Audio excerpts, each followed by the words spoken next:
வணக்கம். இன்னைக்கு உங்களுக்காக கதை சொல்ல வந்திருப்பது வியல் உங்கள் சகி. இன்னைக்கு நம்ம பார்க்க போற கதையின் பெயர் ஒற்றை மரம். கதைக்குள்ள போலாமா? அசந்து தூங்கிக் கொண்டிருக்கும் தனது 10 வயது மகனை பார்த்து கொண்டே அவன் அருகில் அமர்ந்திருந்த வைஷாலி காலிங் பெல் சத்தம் கேட்டு வெளியே சென்று கதவை திறந்தாள். களைத்திருந்த வைகுந்த் பேக்கை அவளிடம் கொடுத்துவிட்டு உள்ளே எட்டி பார்த்தான். என்னம்மா, குழந்தை தூங்கிட்டானா? ஆ, இப்பதான் தூங்கனா. மருந்து சாப்பிட்டானா என்று கேட்டுக்கொண்டு தூங்கிக் கொண்டிருந்த விஷால் அருகில் சென்று அமர்ந்தான். கொடுத்தங்க என்று அமைதியாக வந்து அவன் அருகில் நின்றாள் வைஷாலி. என்னம்மா, ஏதாவது விளையாடானா? உன்கிட்ட பேசினானா என்று கவலையோடு அவளை திரும்பி பார்த்தான். இல்லைங்க, நான் ஆஃபீஸ்ல இருந்து வரும்போது வீட்டில் டிவி பார்த்துட்டு இருந்தான். நானா போய் அவன்கிட்ட பேச்சு கொடுத்தேன். அப்போ ஒன்றும் சரியா பேசல. பசிக்குதுன்னா சாப்பாடு கொடுத்தேன். சாப்பிட்டதும் போய் படுத்துட்டான். ஏன் தான் இப்படி பண்றானோ தெரியல. இப்பெல்லாம் முன்ன போல ஓடி ஆடி விளையாடுறதில்ல, கலகலன்னு பேசுறதில்ல. நாமளும் தான் எத்தனை டாக்டர் கிட்ட காட்டுறது, ஒன்றும் சரிப்பட்டு வரல. மருந்து மாத்திரைக்கு தான் ஆயிரக்கணக்கில் செலவாகுது. அவன் மனசுல என்ன இருக்கு ஏதுன்னு ஒன்றும் புரியல. ஸ்கூல்லையும் டல்லா இருக்கான்னு அவங்க மிஸ் எல்லாம் கம்ப்ளைண்ட் பண்றாங்க. நம்ம கிட்டேயும் ஒன்றும் வாயை திறந்து பேச மாட்டேன்றான். எப்படிதான் இவனை சரி பண்றது என்று சலித்து கொண்டான். அதுக்கு தாங்க நான் என்ன சொல்றேன்னா, பேசாம நான் வேணா வீட்டில இருந்து அவனை பார்த்துக்கிறேனே. அவன் கூடவே இருந்து நானே அவனை ஸ்கூலுக்கு கூட்டிட்டு போக வரேன்னு இருந்தா அப்பயாவது என்கிட்ட ஏதாவது பேசுவான் இல்ல?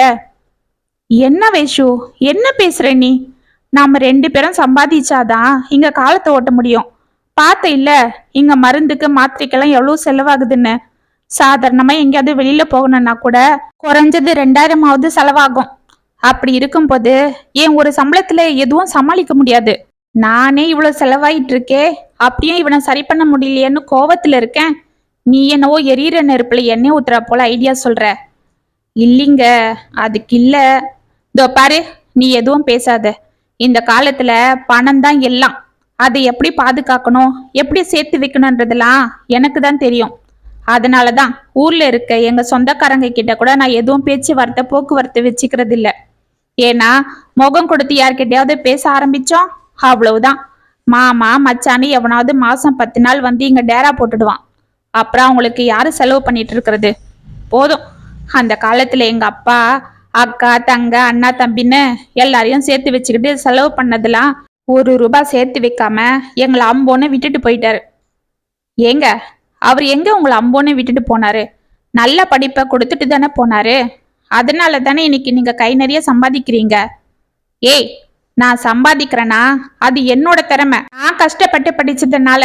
போடி, போய் வேலையை பாரு என்று பாத்ரூம் உள்ளே சென்றான். ஆமா, யார் கூடவும் ஒட்டாம இப்படி இருங்க. எல்லாம் என் தலையெழுத்து.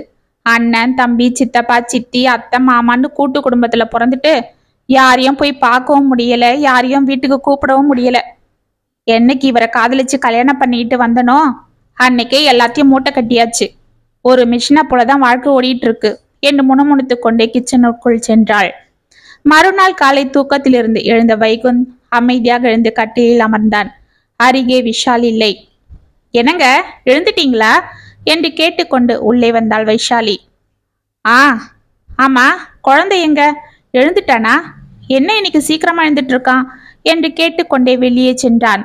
சோஃபாவில் விஷாலை மடியில் வைத்துக்கொண்டு சாரதா கொஞ்சி கொண்டிருக்க அவள் அருகில் விளையாடி கொண்டிருந்த அவளது பேரன் தருண் வைகுந்தை பார்த்ததும், ஐயா, மாமா எழுந்துட்டாரு என்று ஓடி வந்து கட்டி கொண்டான். வைகுந்திற்கு முகம் சங்கடத்தை காட்டியது. பாப்பா, எப்படி இருக்க என்று பேருக்கு அவனை கொஞ்சி கொண்டிருந்தான்.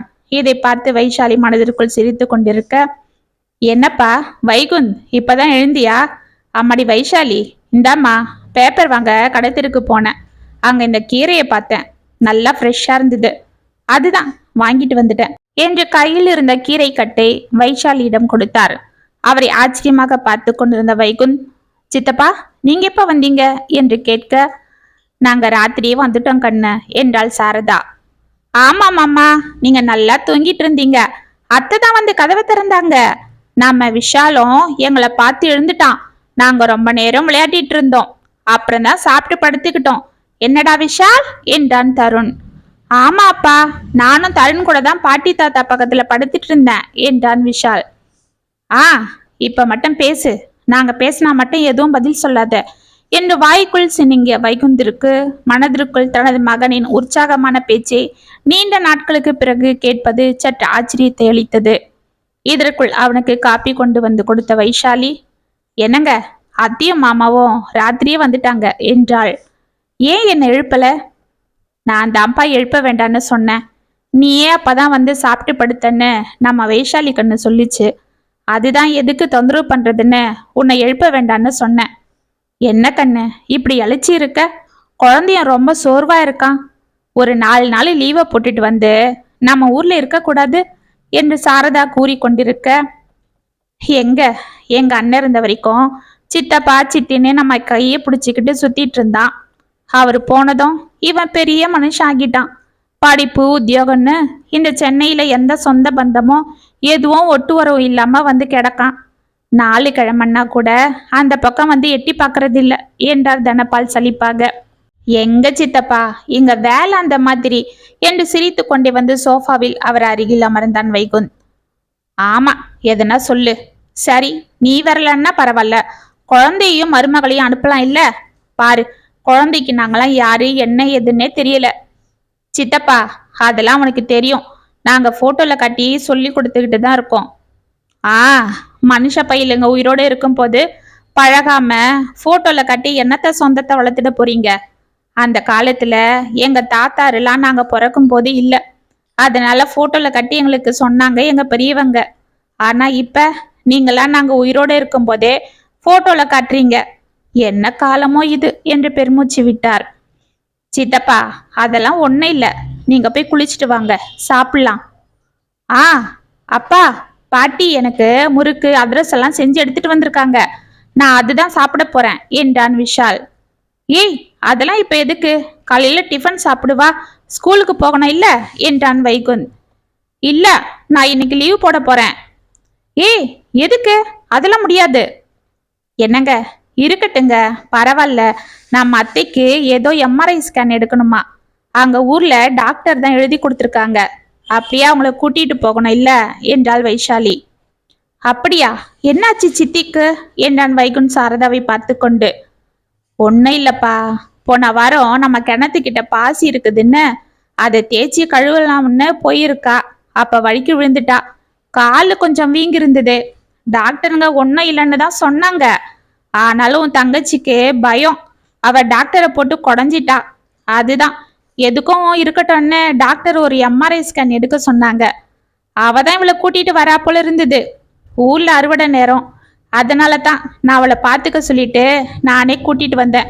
அப்படியே உன்னையும் பார்த்து ரொம்ப நாள் ஆச்சு, ஒரு எட்டு பார்த்துட்டு போலான்னு.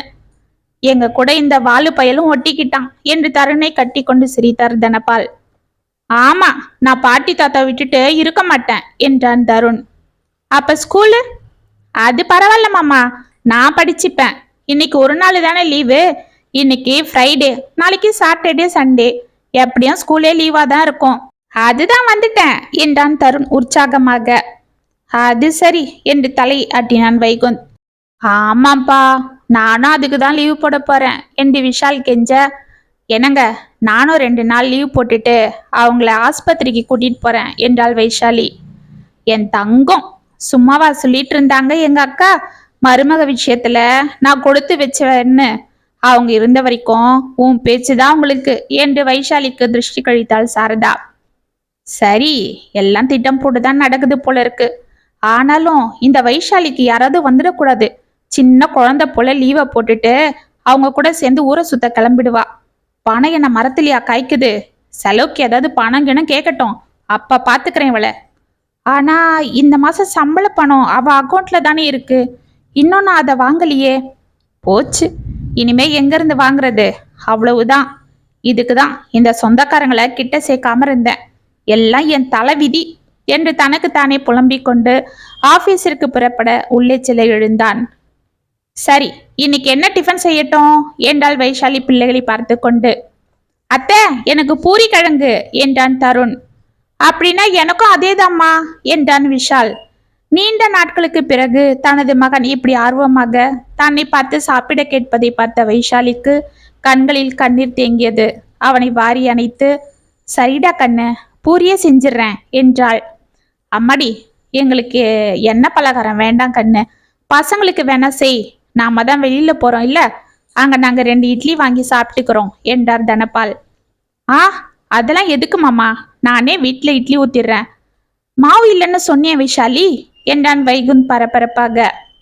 அதுக்கு என்னங்க, ஆர்டர் போட்டா கொண்டு வந்து கொடுக்க போறாங்க. அட என்ன வைஷாலி, நீங்க எப்படியும் வெளியில போறீங்க, அங்க போய் ஹோட்டல்ல சாப்பிட்டா போகுது, அதுக்கு எதுக்கு ஆர்டர் போட்டுக்கிட்டு தண்டத்துக்கு அது கொண்டுட்டு வர சார்ஜ் கொடுக்கணும். அட, எல்லாரும் சாப்பிட்டு கிளம்பி போறதுக்குள்ள நேரம் ஆகிடும், அது வரைக்கும் வயசானவங்க சாப்பிடாம இருப்பாங்களா, நீங்க பேசாம இருங்க என்று உள்ளே சென்றாள் வைஷாலி. அவளை பார்த்து முறைத்து கொண்டே பல்லை கடித்தான் வைகுந்த். சரியான இவ ரொம்ப தான் பண்றா, வெளியில போனா எப்படியும் எங்க சித்தப்பாவே டிஃபனுக்கு காசு கொடுத்துருவாரு, செலவு அவங்களோட போகணும்னு பார்த்தா இந்த முந்திரி கொட்டை அதை புரிஞ்சுக்காம ஒளர்றா. இப்பவே இப்படின்னா இன்னும் 2 நாளைக்கு என்னென்ன செலவுலாம் இழுத்து வைப்பாளோ என்று மனதிற்குள் புலம்பிக் கொண்டே ஆபீஸிற்கு புறப்பட்டான். தம்பி, நீயும் தான் எங்க கூட வாயன் கண்ணு, பசங்களும் பீச்லாம் போகணும்னு சொல்றாங்க என்றாள் சாரதா. சித்தி, திடுதிடுப்புன்னு நான் ஆபீஸுக்கு லீவுலாம் போட முடியாது, இன்னைக்கு நீங்க போயிட்டு வாங்க, முடிஞ்சா நான் நாளைக்கு லீவு கிடைச்சா வரேன் என்று கூறிவிட்டு கார் கதவை திறந்து உள்ளே அமர்ந்தான். கடகடவென அவனிடம் ஓடி வந்த வைஷாலி, என்னங்க, நீங்களும் இன்னைக்கு எங்க கூட வரலாம் இல்ல, நேத்து தானே சொன்னீங்க ஆபீஸ்ல வேலை ஒன்றும் இல்ல, பாஸும் வெளியில போவாரு, 2 நாள் ஃப்ரீயா தான் இருப்போன்னு, இப்ப என்னவோ இப்படி பேசுறீங்க என்றாள். உன்ன அப்படியே போட்டேன்னா பாரு, என்ன நினைச்சிட்டு இருக்கிற உன் மனசுல, இப்ப நான் வந்தனா நானே எல்லா செலவும் பண்ணணும், அதுவே நீயும் பையனா அவங்க கூட போனா அவங்களே எல்லாம் பார்த்துப்பாங்க. என்னங்க, அது இல்ல, நான் என்ன சொல்றேன்னா, போதும் ஏதாவது சொல்லாத, நான் ஆபீஸ் போகணும் என்று காரை கிளப்பி கொண்டு புறப்பட்டான். அம்மா என்று விஷால் அவளை அழைக்க, தோ வரண்டா செல்லும் என்று உற்சாகத்தோடு உள்ளே ஓடினாள் வைஷாலி. அன்று இரவு வீட்டிற்கு வந்த வைகுந்த் வீடே அமைதியாக இருப்பதை பார்த்து, என்னம்மா வீடே சைலண்டா இருக்கு, எல்லாரும் ஊருக்கு கிளம்பிட்டாங்களா என்றான். இல்லைங்க, எல்லாரும் சாப்பிட்டு தூங்கிட்டாங்க. என்னது, இதுக்குள்ளையா?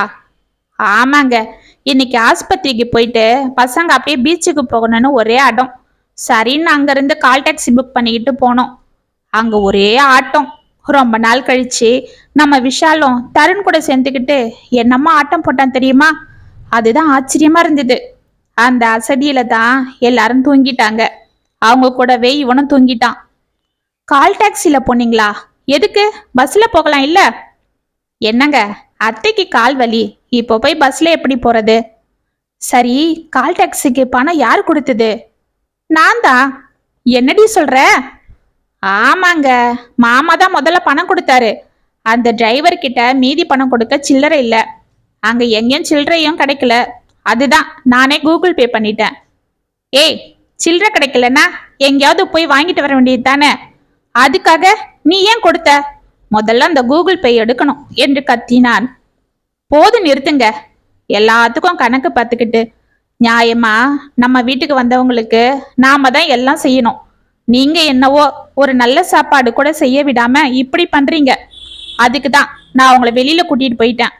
போங்க, போய் கை கால் அலம்பிட்டு வாங்க, சாப்பாடு போடுறேன் என்று உள்ளே சென்றாள். ஆமா, பெரிய மகாராணி இவ, வந்து வாச்சாலே எங்க அப்பாக்கு ஏத்த மருமகளா.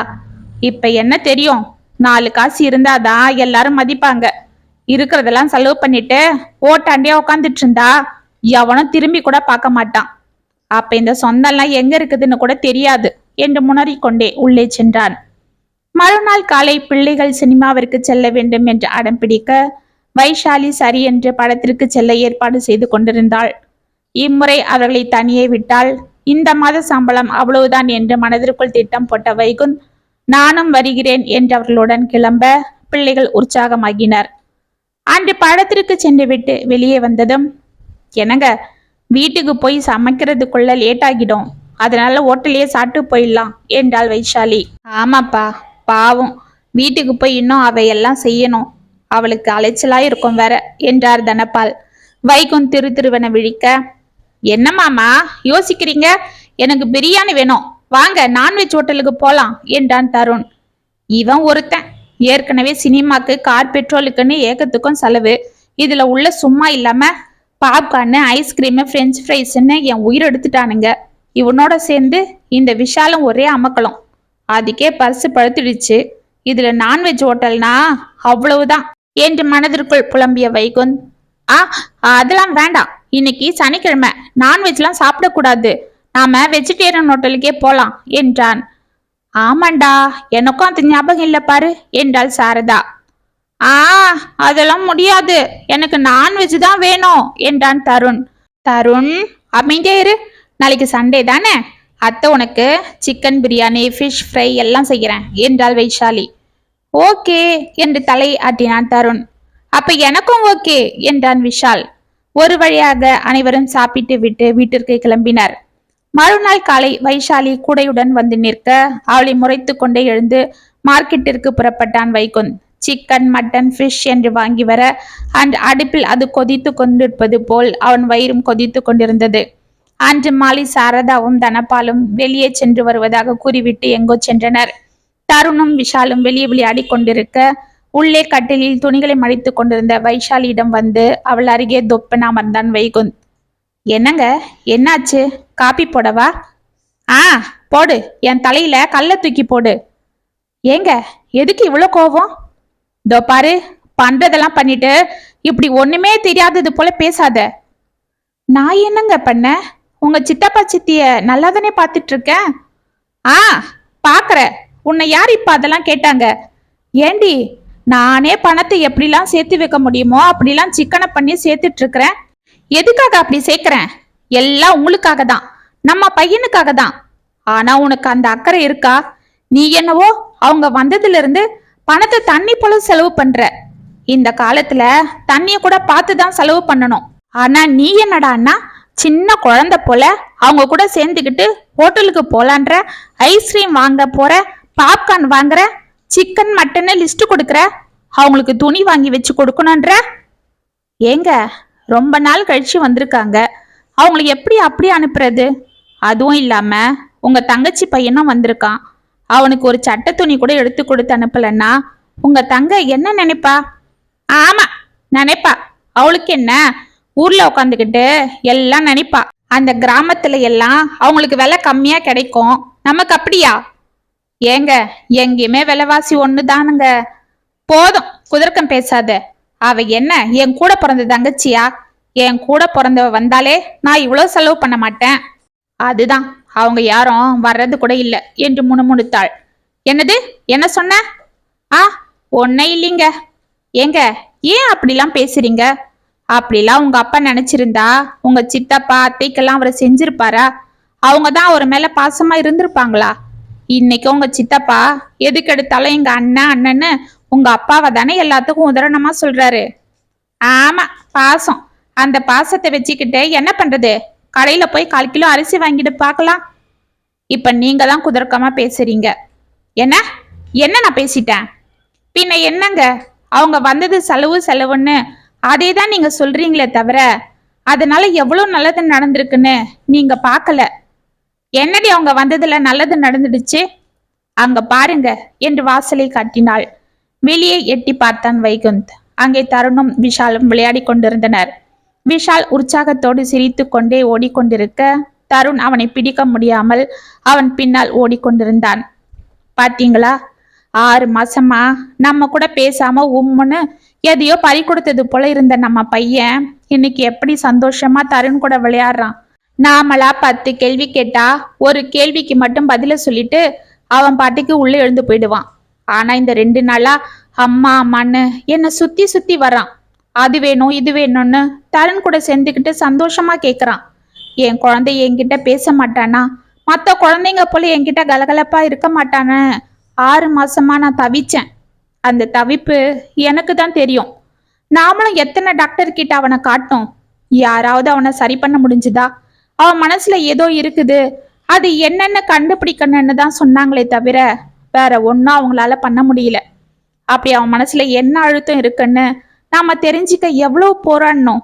எத்தனை நாள் தூங்காம அவனை நினைச்சு அழுது இருக்கோம். இவன் இப்படியே ஆகிடுவானா, அவன் எதிர்காலம் என்ன ஆகணும்னு எப்படிலாம் பயந்தோம். ஆனா இன்னைக்கு தாங்க எனக்கு தெரிஞ்சுது, அவனோட தனிமை தான் அவனை இந்த அளவு ஆக்கியிருக்கு. எங்க அம்மா அப்பவே சொன்னாங்க, தனிமரம் தோப்பாகாதுன்னு. இன்னொரு குழந்தைய பெத்துக்கோங்க, இல்லைன்னா அவனை லீவு நாள்ல இங்க கொண்டு வந்து விடுங்க, 4 சொந்த பந்தங்க கிட்ட கூட்டிட்டு போய் பழக விடுங்கன்னு. ஆனா நீங்க தான் எல்லாத்துக்கும் கணக்கு பார்த்துட்டு அவனை யாரு கூட ஒட்ட விடாம செஞ்சிட்டீங்க. நாம 2 பேரும் வேலைக்கு போறோம். சாயங்காலத்துல அவன் வீட்டுக்கு வந்து தனியா இருக்கான். ஸ்கூல்ல எவ்வளவோ நடக்கும், அதெல்லாம் ஷேர் பண்ணிக்க கூட அவனுக்கு யாரும் இல்லை. நான் 7 மணிக்கு தான் வர்றேன். வந்த உடனே நைட்டுக்கு சாப்பாடு செய்ய, மறுநாள் வேலைக்கு போக புடவை அயன் பண்ண, உங்க பேண்ட் ஷர்ட் அயன் பண்ண, சாமான தேய்க்க, காஞ்ச துணிங்களை மடிச்சு வைக்கன்னு வேலையே சரியா இருக்கு. நீங்க நைட்டு வர்றதே 10 மணிக்கு மேலதான். அதுக்குள்ள அவன் சாப்பிட்டு தூங்கிடுறான். நாம அவனை கண்டுக்கிறதே இல்லை. அவன் மனசுல இருக்கிறத அவன் யார்கிட்ட சொல்லுவான் சொல்லுங்க? செல்லும் டிவியும் அவன் மனசை புரிஞ்சுக்குமா? இதெல்லாம் தான் இத்தனை நாள் நம்ம குழந்தைக்கு அழுத்தமா போயிருக்கு. சரி, அதுக்காக இப்படி சொந்த பந்தங்களை கூப்பிட்டு வச்சு அவங்களுக்கு 1000 செலவு பண்ணிட்டு இருக்க சொல்றியா? பண்ணலாங்க, தாராளமா பண்ணலாம்.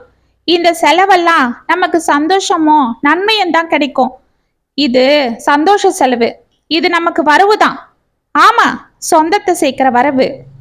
வைகுந்த் அமைதியாக இருந்தான். என்னங்க, என்ன யோசிக்கிறீங்க? நான் சொன்னதுல ஏதாவது தப்பு இருந்தா என்னை மன்னிச்சிடுங்க. இல்ல வைஷு, நீ சொன்னது எதுவுமே தப்பில்லை. நான் இப்பதான் யோசிக்கிறேன், நீ சொன்னது சரிதான். நம்ம குழந்தைக்கு 6 மாசமா என்ன வியாதினே தெரியாம நாம எவ்வளவு 1000 செலவு பண்ணியிருப்போம். அதனால அவன் வியாதி சரியாச்சா? இல்லையே. ஆனா இப்ப எங்க சித்தப்பா சித்தி வந்ததும் அவன் டோட்டலா மாறிட்டான். பழையபடி சுறுசுறுப்பா இருக்கான். ஏன், அதை விடவே இப்ப சுறுசுறுப்பா இருக்கான். நாம குழந்தைய இப்படி பார்க்கும்போது எவ்வளவு சந்தோஷமா இருக்கு. குழந்தைக்காக தான்னு நான் சொத்து சேர்க்க ஆசைப்பட்டேன். ஆனா சொந்தத்தை சேர்க்க தவறிட்டேன். அவனுக்கு எது தேவைன்றது இப்பதான் எனக்கு புரியுது. இனிமே அவன் சந்தோஷம்தான் ஏன் சந்தோஷம் என்று அவன் கூறிக்கொண்டிருக்க, வைகுந்த் என்று அழைத்து கொண்டு உள்ளே வந்தனர் சாரதாவும் தனபாலும். அவர்கள் பின்னால் பிள்ளைகளும் ஓடி வந்தனர். வாங்க சித்தப்பா, வாங்க சித்தி. ஆமா, எங்க போயிட்டீங்க 2 பேரும்? டாக்டர் சித்திக்கு காலில் ஒன்றும் பிரச்சனை இல்லைன்னு சொன்னதும் வெளியில சுத்த ஆரம்பிச்சிட்டீங்களா என்று சிரித்து கொண்டே வெளியே வந்தான் வைகுந்த். அதெல்லாம் ஒன்றும் இல்லப்பா, ஒரு முக்கியமான வேலை ஒன்று உன் தங்கச்சி எங்களுக்கு வச்சிருந்தா, அதுதான் போயிருந்தோம் என்று சோஃபாவில் அமர்ந்தனர் இருவரும். சரி, நான் போய் காப்பி போடுறேன் இருங்க என்று உள்ளே செல்ல திரும்பினாள் வைஷாலி. இருக்கட்டும் கண்ணு, இந்தா இத புடி என்று அவளிடம் ஒரு கட்டை பையை நீட்டினாள் சாரதா. என்ன சித்தி இது? ஒன்னும் இல்லை கண்ணு, நாங்க ஊருக்கு வர அவசரத்துல உங்களுக்கு எதுவும் எடுத்தார முடியல. அதுதான் உனக்கும் மருமகளுக்கும் பட்டு வெட்டி சட்டையும் பட்டு சேலையும் குழந்தைக்கு பேண்ட் ஷர்ட்டு துணியும் வாங்கணும். எதுக்கு அத்தை இதெல்லாம்? அதுதானே சித்தப்பா, எதுக்கு இப்ப பட்டு வெட்டி புடவெல்லாம்? பரவாயில்ல கண்ணு, 2 வருஷத்துக்கு மேல ஆகுது நீ ஊரு பக்கம் வந்து. நாங்களும் இங்க வர முடியாம இருந்தோம். அதுவும் இல்லாம என் அண்ணன் இப்படிதான், யார் ஊருக்கு வந்தாலும் எல்லாருக்கும் நல்லா நிறைவா செஞ்சு அனுப்புவாரு. அந்த குணம் உன்கிட்டயும் இருக்கு. அந்த சந்தோஷம்தான் எங்களுக்கு. அதனால தான் சின்னதா ஏதோ எங்களால முடிஞ்சது என்றார் தனபால் கண்கள் கலங்க. வைகுந்த் அமைதியாக வைஷாலியை திரும்பி பார்த்தான். அவள் முகத்தில் புன்னகை அரம்பிக் கொண்டிருந்தது. தங்கம், இங்க வாடா என்று விஷாலை அருகே அழைத்த சாரதா தனது பேக்கில் இருந்து ஒரு நகை டப்பாவை எடுத்து அதிலிருந்து ஒரு தங்க செயின் எடுத்து அவன் கழுத்தில் போட்டாள். சித்தி, என்ன இது? அப்பா, இது நாங்க வாங்கல, உன் தங்கச்சி வாங்கி அனுப்புனா, அவ மருமகனுக்கு என்று சிரித்தாள் சாரதா. எதுக்கு சித்தி இப்ப இதெல்லாம்? அட என்னப்பா நீ, குழந்தை பிறந்தப்ப கூட எதுவும் செய்யல. நீயும் பெருசா ஒன்னும் ஃபங்க்ஷன் வைக்கலன்னு யாரையும் கூப்பிடாம இருந்துட்ட. நீ சொல்லி விடுவ, வந்து குழந்தைக்கு சீர் செஞ்சுட்டு பார்த்துட்டு போகலன்னு அவ எதிர்பார்த்துட்டு இருந்தா. அப்புறம் ஏதோ ஒரு வேலை அது இதுன்னு நாங்களும் வர முடியாம போயிடுச்சு. அதுதான் இப்ப என் அண்ணன் மகனுக்கு நகை எடுத்து போடுங்கன்னு பணத்தை கொடுத்து விட்டா என்றார் தனபால் சிரித்து கொண்டு. அவ குழந்தைக்கு சாதாரண சட்டை துணி எடுத்ததுக்கே நான் வைஷாலிய எப்படி கொச்சிக்கிட்டேன். ஆனா அவ ச்சே என்று தனக்கு தானே நொந்து கொண்டு அமைதியாக நின்றிருந்த வைகுந்தை கண்ணு வைகுந்து, அப்ப நாங்க ஊருக்கு கிளம்புறோம்ப்பா. நம்ம ஊரு பக்கம் அப்பப்ப வந்துட்டு இரு ராசா. அங்க உனக்குன்னு எவ்வளவோ பேர் இருக்கும். ஆனா நீ தான் இங்க தனியா கிடக்குற. இதோ பாரு, புள்ள 2 நாளா எம்புட்டு சந்தோஷமா ஒண்ணும் மண்ணுமா விளையாடிட்டு இருக்கான். இதுங்க இப்படியே வளர்ந்தா நாளைக்கு வளர்ந்ததும் இப்படியே ஒண்ணும் மண்ணுமா கிடக்குங்க. இப்ப எல்லாரும் ஒத்த பிள்ளையா பெத்து வச்சிருக்கீங்க. அதுலயும் நீ இப்படி யார் கூடவும் ஒட்டாம இருந்தா எப்படி ராசா? ஏதோ இந்த கிழவிக்கு தோணுனத சொன்னேன். நீங்க மெத்த படிச்சவங்க, உங்களுக்கு தெரியாதது என்ன இருக்கு என்றாள் சாரதா. சித்தி, நான் எல்லாம் இப்பதான் புரிஞ்சுக்கிட்டேன். என்னை மன்னிச்சிடுங்க.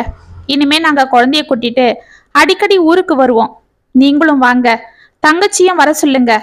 ஆ வேண்டாம் வேண்டாம், நானே அவளை கூப்பிடுறேன் என்றான் வைகுந்த். அப்பா, அப்பனா நாமளும் இப்ப பாட்டி தாத்தா கூட ஊருக்கு போலாம்ப்பா என்றான் விஷால். ஏய், நாளைக்கு ஸ்கூல் இருக்குல்ல என்றாள் வைஷாலி. அதெல்லாம் பரவாயில்ல, 2 நாள் லீவ் போட்டுட்டு போலாம். நான் உங்க ஸ்கூல்ல சொல்லிக்கிறேன். கிளம்பு விஷால், போலாம். அப்படியே பாட்டி தாத்தாவை விட்டுட்டு நாமளும் அங்க 2 நாள் உன் ஆசை தீர இருந்துட்டு வருவோம். வைஷாலி கிளம்பு என்றான் வைகுந்த் உற்சாகமாக. அனைவரும் மகிழ்ச்சியில் சிரிக்க விஷால் ஓடி வந்து தனது தந்தையை கட்டி கொண்டு கன்னத்தில் முத்தம் கொடுத்தான். அந்த முத்தத்தில் இருந்த அன்பையும் பாசத்தையும் நீண்ட நாட்களுக்கு பிறகு தன் மகனிடம் உணர்ந்தான் வைகுந்த். இத்துடன் ஒற்றை மரம் கதை முற்றும். உங்களுக்கான எழுதின இந்த கதை உங்களுக்கு பிடிச்சிருந்தா கமெண்ட்ஸ்ல சொல்லுங்க, லைக் பண்ணுங்க, ஷேர் பண்ணுங்க, மறக்காம சப்ஸ்கிரைப் பண்ணிக்கோங்க. மீண்டும் நாளைக்கு வேற ஒரு சுவாரஸ்யமான கதையோட உங்களை சந்திக்கிறேன். அது வரைக்கும் இணைப்பிலே இருங்க. இப்படிக்கு வியல் உங்கள் சகி.